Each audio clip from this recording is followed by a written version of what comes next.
এখন মজাদার fried rice রান্না হচ্ছে। এটার মধ্যে সরিষা তেল আছে, আর আছে এখানে পেঁয়াজ কুচি, আর আছে রসুন। উপকরণ হিসাবে আছে দুটো ডিম, যেহেতু মোটামুটি দুজনের ফ্রাইড রাইস হবে। বাঁধাকপি আছে, টমেটো, তারপর আছে গাজর, এখানটাতে আছে কাঁচামরিচ, তারপর হচ্ছে ক্যাপসিকাম, অল্প কিছু আর অতিরিক্ত পেঁয়াজ।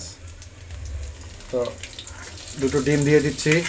এখন আগে থেকেই রান্না করা ভাত দিয়ে দিচ্ছে। এখন এখানে গাজর, তারপর টমেটো এবং বাঁধাকপি আছে। এখানে ছিল ক্যাপসিকাম এবং এক্সট্রা কিছু পেঁয়াজ। আর সবসময় এরকম বড় একটা পাত্র নির্বাচন করবেন যেখানে সহজে নাড়াচাড়া করা যায়। এখন কাজ হচ্ছে সব কিছু যথাসম্ভব ভালোভাবে মিশিয়ে নেওয়া। এখন যারা জাল খেতে পছন্দ করেন চাইলে অল্প একটু চিলি ফ্লেক্স দিয়ে নিতে পারেন।